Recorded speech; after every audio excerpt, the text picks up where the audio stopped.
All right, so yeah, that was Haines' debut single, Turn.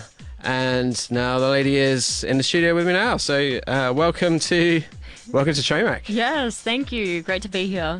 Yeah, and so for the listeners out there, maybe do you want to just tell us a bit about yourself, like how you got into house music? Yeah, of course. I kind of grew up a lot with house music. I was like in year 7 listening to Ministry of Sound and the CDs and stuff like that. And, you know, I've been performing since I was a wee one. So, it kind of just like grew from there, always performing and creating music.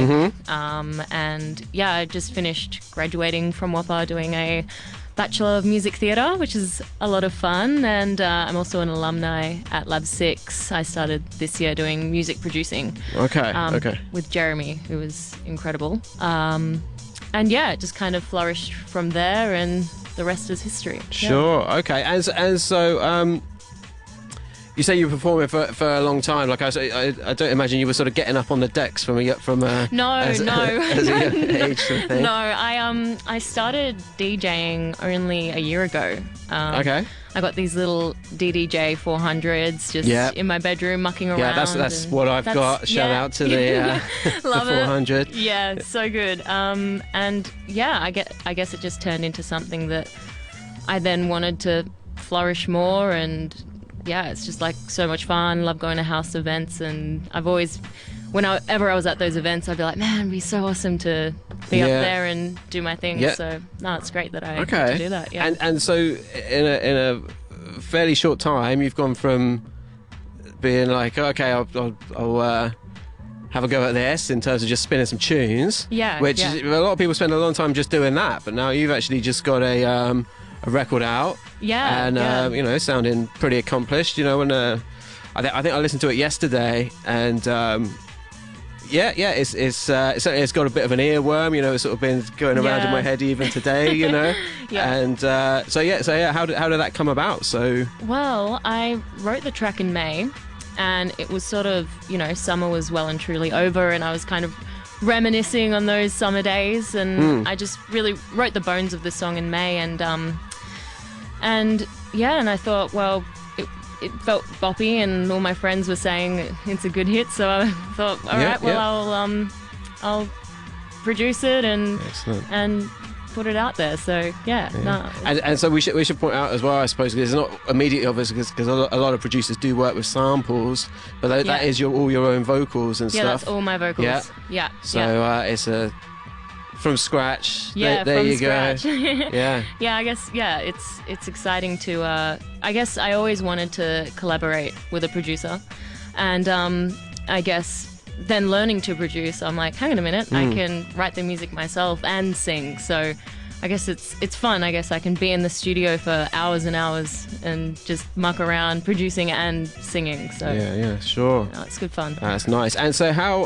Let's chat a bit about this. The Lab 6, because it's Lab 6 Records that it's Lab 6 that's come out on, but that's the sort of school where you did a course. Was it like a year course? So I did a 10-week course. 10 week, okay. I started that in February, and that was the music producing course there, and I did that with Jeremy Smith. He's the one who taught me. And that was incredible. It was because I had always written music in notation, but I play the piano, and in my head I always thought, oh, you just do the notation and then you go into a studio and someone just creates it for you. I didn't realise Ableton existed. Right. And so you thought someone would sort of almost like be the orchestra and sort of build it up for it. And so starting that course, I was just blown away. And obviously Jeremy is an incredible teacher and mentor, and I learned so much, and it was just so mesmerizing to have this thing that I could just create from my laptop. It's incredible. Yeah, nice. And also I'm currently nearly finishing off the DJ course there as well, which is also 10 weeks, and that's with Paulo. And that's been great, learning how to mix music, understand genres and everything like that. Yeah, So, because I was going to ask, so are you involved in anything like around town? Do we see you like playing out anywhere? I just did a little gig in the Sona Room about 2 weeks ago, but I will be doing a set at Pineapple Club on the 27th of November, so that'll be great. Yeah, lots of house music. Yeah, okay, nice. So because I mean, you're obviously stepping up in a sec for a mix. Like, what's kind of, how would you sort of define your sound? Yeah, I definitely would give it a sense of like disco bass house. Yeah, a lot of vintage sounds. You know, the likes of, you know, Daft Punk and stuff like that. Yeah, and I love Klaus Wien. It's like this, he's like this jazzy house producer, and his music is wild. I'm actually going to play one of his sets. Okay, yeah, nice. One of his songs in my set. So, yeah, it's definitely like this warm bass.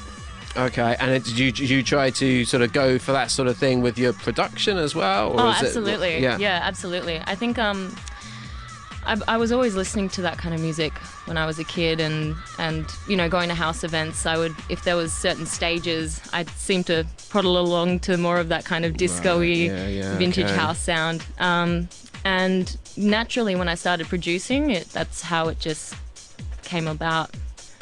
Just creating, it just ended up being the same genre that I would love and listen to and be influenced by. Yeah, sure. I suppose like the sort of sounds you're into, you kind of end up as long as you've got the sort of the knack to it, the know-how, I suppose, to kind of get that sounds. Yeah, great. Okay, good stuff.